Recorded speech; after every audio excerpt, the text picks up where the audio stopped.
Never stop learning because life never stop teaching. Welcome to Focus on Education on KG Flash with me, Ambassador Jimmy Josh. Every Monday, Wednesday, and Friday from 6 p.m. to 7 p.m. Nairobi, Kenyatta, and from 3 p.m. to 4 p.m. Monrovia, Liberia town. This program looks into the comparative analysis and appreciation of the education systems of Liberia, Kenya, Africa, and the rest of the world with my everyday guests. Good morning, good afternoon, good evening, wherever you are, following us live on the KG Flash. I, I would like to officially welcome you to the sixth edition of the program Focus on Education. Focus on Education is a program that looks deep into the competitive analysis of the education system of Liberia, Kenya, Africa, and the rest of the world. Today, my guest is Omodo Mollay. Good morning. Good morning, Jimmy George. Welcome. Thank you. It's a pleasure to be on your program live this morning. Okay, so will you mind telling us who is Omodo Mollay? Okay, thank you. Omodo Mollay is a Liberian. Hail from Grand Cape County. Uh, Also live in Magidi County. Was born in Magidi County, school in Magidi County. Uh, Went to school there, graduated from high school. Have a bachelor degree in education, in geography. Have a certificate in weather forecasting from Nigeria, and then presently I'm in Kenya pursuing a master's degree in geography education. So, with your area of studies, what do you choose to become a teacher, and specifically geography teacher? Uh, when I was coming up, I wanted to become an engineer because I was good in the sciences, and then when I was in high school doing my 12th grade year, I have an issue, and that issue was during our year we have a geography teacher that will change 4 times in a year. A teacher will teach for a semester or for a period. Then after a period, he will leave, another one will come. We didn't have actually a good geography teacher, so it was a challenge. So that I've said to myself that because of the problem is existing, I have to change my intention. Go to school, do geography, then come back and help the society because I found out there was a gap, and that gap needed to be filled. So I took the challenge. Yeah, there's a challenge for a geography teacher to impact lives. Because man, you have always said to most of my friends that if we don't have passion for our country and contribute immensely in our country, our children will face the same problem we're facing. So they evolve my children and many other Liberians not to face similar problem I faced in high school when it comes to the subject geography. I took the challenge to be a teacher. That's the only reason I became a teacher. So, what do you think is the importance of your area of studies, which is the geography education, to the development of Liberia? Geography is very important because it encompasses most of the social sciences and also the natural sciences. And for example, let's look at environmental geography. How do we? Because one of the major challenges we face is the way man interact with nature and nature interact with man. So if we are not careful in a form and manner in which we interact with nature, in terms of making farms, in terms of interacting with the wildlife, the plants. in terms of how we structure our houses in order to evolve what we call flooding and other things. It will give a problem. So geography is very cardinal because it look at a lot of things. Look at how man interact with the environment. Look at how we manage our resources. It looks at how we take preventive method in order to avoid global warming. How we use our forest in terms of deforestation, afforestation. So geography actually is the day-to-day activity of mankind.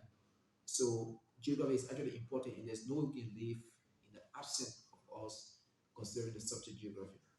You know your your study here it put you ahead as a curriculum innovator. So what are some of the key areas in the curriculum back home in Liberia, that, especially the geography portion of the curriculum, that you think that need to be revised? Yes, thank you. There's a lot of challenges we face back home, especially in the curriculum. And one of the things we will be looking at when we go back to introduce to our college, to our government, is to see how we can develop our own textbook. Because if you look at, for example, if you look at most of the things that we teach back home are things that we borrow. We either borrow from Nigeria, we either borrow from Ghana, we either borrow from other countries. Even though, yes, there will be a central idea, but it is important that we focus mostly on our geography. What are the resources we have in our country? What are the challenges? Because flooding in Ghana may be flooding in Liberia, but the causes and the factors that is triggering what is happening in Ghana might not be the factors that is triggering what is happening in Liberia. So some of the challenges is the material.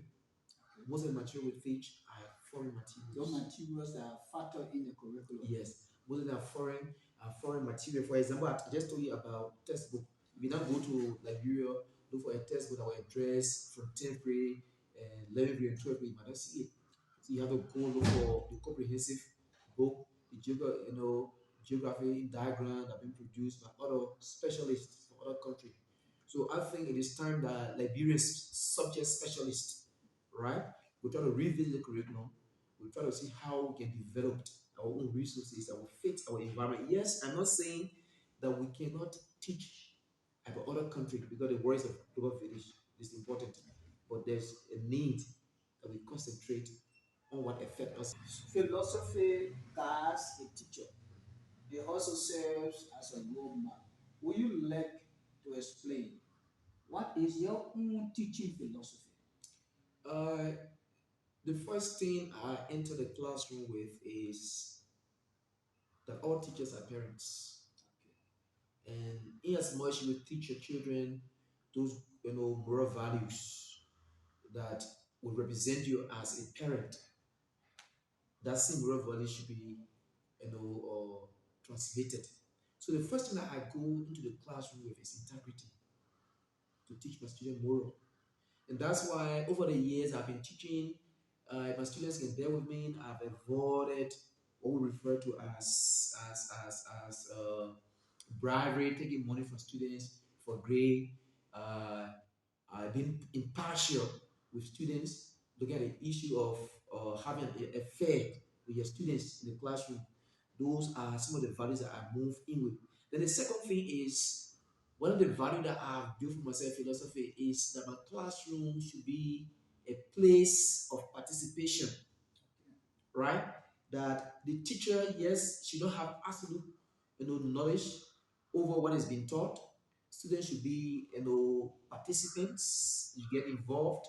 And so now I even create a situation where I will allow the student to lead the discussion, and then I provide other uh, or supporting information that will help to build that strength. And I also believe again that teachers should be role model. Yes, lot of the problems that we face in our society today, sometimes being borrowed from the classroom because the teacher doesn't have integrity. So he teaches the student one thing, and he does another thing, and the student copy. So I have taught and I've always prayed that my life should be a role model that my students will follow, because those who working at the bank, who are the president, the chief justice, who are to dispense justice around the world, people who are to manage our finances, are people who have been molded from what a classroom. So moral values is a cardinal point for my philosophy, that Okay. my life should be an example. Now, I can see that your philosophy is based on the new trends in education. Yes. Now, how can you encourage parents to support their children's education? Okay. So one of the things that we have fought for, even in my school that I teach back home, is to build a very strong parent-teacher association. Okay. And because the school cannot operate without the students, without the teachers, and in isolation of the community and the students, of the parents. Because if administration was to take a decision outside the acquiescence of the parents, it would have been difficult for such a decision to be implemented. So what we do back home is to build a very strong working relationship with both parents and students. Because we always told them that yes, you send the children to us for molding, to prepare them, to give them the kind of value they need. But we cannot inculcate this value of morals without your support. So we have always created a working environment to explain to parents the significance of them working along with administration. It is a dress code.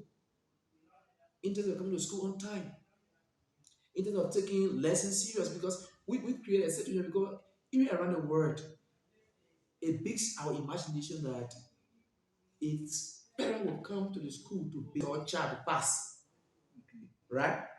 But it may see it to be funny, it may see it to be something that attention should not be paid to, but attention should be paid to, attention should be paid to that particular situation.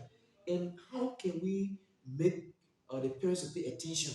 Is to have a regular PTA meeting to explain to the parents what are the adverse, or condition, what are the consequences if teachers are giving free grades to students. Even some parents need support for students and their teachers to have an affair. So students, I'm telling you, some parents support that. And the reason they support it because they see Omodo Mollay loving to their daughter. They feel that Omodo Mollay will guide their daughter. They feel that Omodo Mollay will give their daughter free grade, with their problem will intervene, not knowing the danger beyond that. So what we do is to invite our parents, sit on the round table, explain to them what is the danger for his parents to support teacher having an affair with student, for parents to support bribery, right? So we encourage them. So if we do that, it means the school will grow, because the parents is supporting the students, supporting the teachers, and the working in line. Now, there are many challenges faced by teachers today. What, in your opinion, is the greatest challenge teachers are faced with today? Okay, there are many challenges. One of The greatest one. yeah, the greatest one, it varies for me. From my case, the greatest challenge that we face today in the classroom is the issue of national government paying priority, or giving priority to teachers. Yes, in my country, you see all of the other sectors, the titles have been respected, other institutions have been respected. When it comes to teachers, government look down on teachers. So if the society will grow, because mind you, everything about the society in terms of growth, in terms of integrity, in terms of creating or developing the necessary human capacity to build and develop the states starts with the teacher in the classroom. It starts with the teachers. Yet there are other challenges in terms of training capacity is a challenge. Many teachers don't have the training. They got by right to have a very effective teacher that teacher must be refreshed every school year before the school year starts. That should happen. And another challenge that we've been faced with, we don't have the appropriate and necessary textbooks. It's a challenge. Another challenge we face is the environment, the teaching environment. We don't have that intense of population into the classroom. You have one teacher uh, catering to about 1,000 students. Let's say maybe four fast sections. One section is about 150, 70, 80. Then it began difficult, if not impossible, for that teacher to do the assessment. Okay, today our guest today is a student, a scholar, a Liberian scholar at Kenyatta University, studying geography education. His name is Omodo P. Mollay. We're going to take a short break and be right back. Thank you.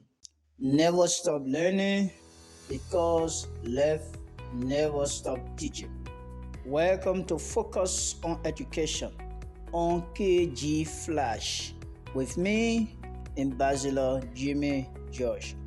Every Monday, Wednesday, and Friday from 6 p.m. to 7 p.m. Nairobi, Kenyatta, and from 3 p.m. to 4 p.m. Monrovia, Liberia town. This program looks into the comparative analysis and appreciation of the education systems of Liberia, Kenya, Africa, and the rest of the world with my everyday guests. Welcome back. My guest again is a Liberian scholar, Omodo P. Mollay, who is doing his master's at Kenyatta University, Kenya. Welcome back. Thank you. Now you have outlined some of the challenges that are faced with teachers, and you have made some emphasis on some areas within the national curriculum that need to be revised, especially within the Liberian education system. Can you clearly identify some of the strengths, if there are, and some of the weaknesses within the education system of Liberia, or how can you compare and contrast that with what you are learning here in Kenya, maybe the local area of the world, or Africa? Okay. Education is just a medium through which knowledge is being transferred, either informal or formal. But I want to look at the post-war Liberia. After our 14 years of civil war, back in 2005, when President Salif took over, one of the things she put more attention to was education. How we can rebuild our society in terms of education, and how do we compete with the outside world, because knowing fully well that the world is a bluish village, yes, and whatever affects the country affects other people. So one of the strengths of our system that I can vouch for is the ability and willingness of our government to support our system. Is one of the strengths. Government has made a commitment on a lot of occasions. In fact, as we speak now, most of the high schools around our country uh, have been encouraged to have a laboratory, to have other technology that will suit with the outside world. Yes, everything might not be 100%. Now, even as we speak now, the issue of the CBC, which is the competent-based curriculum, is being introduced. Yes, and that is gradually taking in Liberia, but it's at a different level. Okay. Yes, where we don't only teach content, but we teach skill. So that because our in one of my classes, the instructor said to us that it doesn't matter. More institutions and organizations are not interested in someone taking 4 years to get a bachelor degree. Because in the period of the 4 years to get a bachelor degree, there are things happening, there are changes taking place, there are needs. So they are not interested in people having short courses, short-term courses, certificate courses to address the emerging issues and circumstances that the world is being confronted with. So that's also taking shift in our country. We have vocational training. We have already so that's some of the the strength. And secondly, we are now paying more attention in training features that are even told now the C certificate, B certificate is being elevated now to A certificate, where we'll have more trained teachers to come into the classroom. We'll have more students being challenged. And some of the weaknesses that we have, like I've always said, is we have the issue about capacity building. Okay. Yes, capacity building is a strong issue. And that's why even when you get back home, you see teachers are teaching courses that they are not majoring in, right? Which is bad. You see anyone who is just able to maybe add one plus one person of our teacher. Someone who is able maybe to divine the type of rice in elementary rock, metamorphy in genius rock, I mean becomes a geography teacher. So the issue of specialization in content areas is very, very much important. This is a major challenge for us. The issue about we talk about the issue of technology. Yes, around the world. Even in Africa, there's an issue in Africa now. You have GIS now. Most countries are not integrating technology, but do we have that impact in our country? It's a challenge. So I think we gotta look in that direction to see how we can integrate technology in the classroom. Because the classroom should be pluralistic. Because people are coming to the classroom, students are coming to the classroom with different orientation, with different understanding, different background.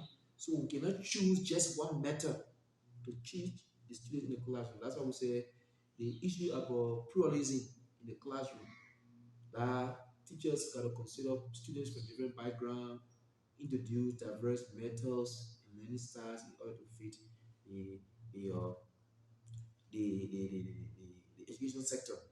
Now, how do we compare Liberian system to Kenya? Now, there's a big difference I see in Kenya. Okay. Yes. One of the things I have seen in Kenya is we have the issue of collaborative learning, group learning. That is very scarce in our country. Students are assigned, given homework, to go to the internet, do what they want to do, but to find students being grouped or to voluntarily group themselves to do studies the challenge back home to introduce. And another thing I also see in Kenya is in terms of evaluation. Yeah, they have to call the CAT, which is a continuous assessment, yeah, test, and have a general test. And in the general test, I've known over the years that just 5 questions is being given, right? And what is the disadvantage is students are taught just to memorize and give what is being taught. They're not interested where the student, and that's why the CBC is coming in. That students will be able to apply what they have learned in different situations. How can they synthesize and how can they apply it? Because a person, the students will come and just memorize a note that you are giving him, come to the school, do the test, without students' intellectual ability is not being built on. He ability to think outside the box has not been developed. He has been taught to think within the box, been developed. So we just want to test. But for Liberia, we had multiple type of tests. We have XA, we have multiple choice margin. So that's a common difference I see here so far. So with all you all learn that you have experienced here, uh, what do you how do you feel within yourself that you can contribute to the education system when you return back? Okay, like I said to you, the first thing we are going to advocate for with our department, and that's why we are grateful to the cassette uh, World Bank for the opportunity giving us to come, and it's a great opportunity. And I think it is a chance and opportunity for us to contribute back. So one of the things we'll be looking at is when we go back is to see how we can develop our area of specialization. For example, geography. I'm going to be asking this to sit and see how we can restructure the geography curriculum. How can we attach priority?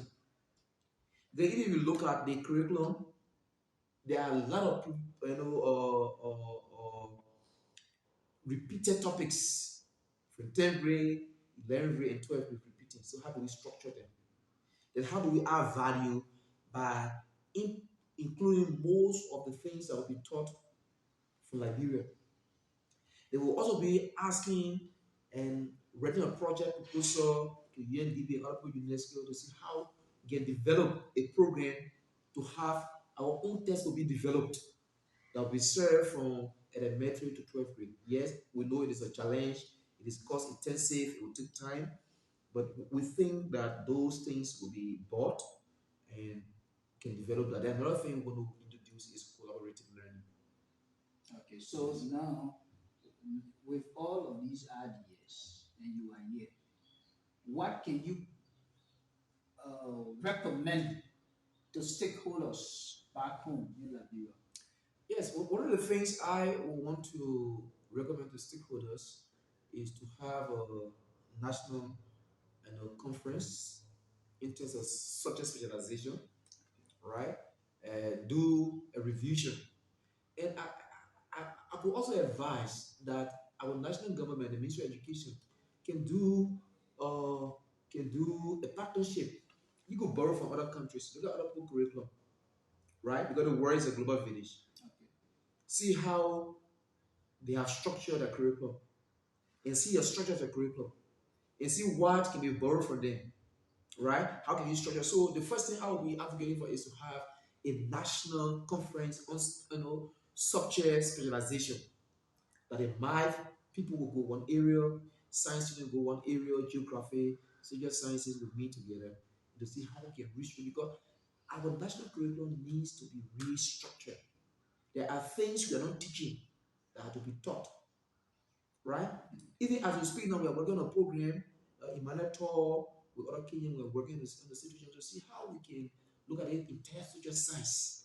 Okay. Because social science, you have geography, you have civics, you have history and religious education.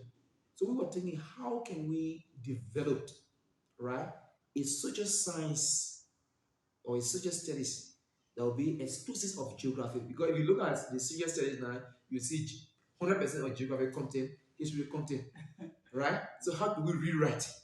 So when we get back home, or we're trying to advise is to have a national conference, to bring experts, we have experts in the country, we have people who are versatile, who have the idea, but they're only looking for the space. So once the space is created, they will come in to give their own contribution. And with that, we think we can build a healthy nation in terms of education. Is there anything finally you would like to speak about that with any eyes? Yes, one of the things I want to appeal to And our that could be your closing comment. yes, my closing comment. First, I want to say thank you for the opportunity on the huge platform, so we can be able to share our own experience, how we feel, our passion for education. Because education is where, yes, indeed, people may say, and it is true, there's no money in education, but there's value and there's respect in education. So teachers, one of the things we build for ourselves is integrity, respect, and the popularity that we get from the classroom. So I want to say thank you, and I would love to also appeal to our national government to continue to support education, continue that as they are doing now, sending people out of the country to learn and go back into the country, continue to invest in foreign education, continue to capacitate our teachers back home. The issue of capacity building is very, very important. So I'm encouraging. And lastly, I will also appeal to our government to also pay key attention in terms of increase in teacher salary in order to to fit present reality. Yes, we need to do that because teaching is not an easy thing. Eh, it's sacrificial, involve time, involve research, and a lot need to be done. We need to pay more attention. Even in Kenya, we face the same problem. Teachers face the same problem, but I think we can do better when we decide to do so. Thank you so much. Thank you. Never stop learning because left never stop teaching. Welcome to Focus on Education on KG Flash with me, Ambassador Jimmy Josh. Every Monday, Wednesday, and Friday from 6 p.m. to 7 p.m. Nairobi, Kenyatta, and from 3 p.m. to 4 p.m. Monrovia, Liberia town. This program looks into the comparative analysis and appreciation of the education systems of Liberia, Kenya, Africa, and the rest of the world with my everyday guests.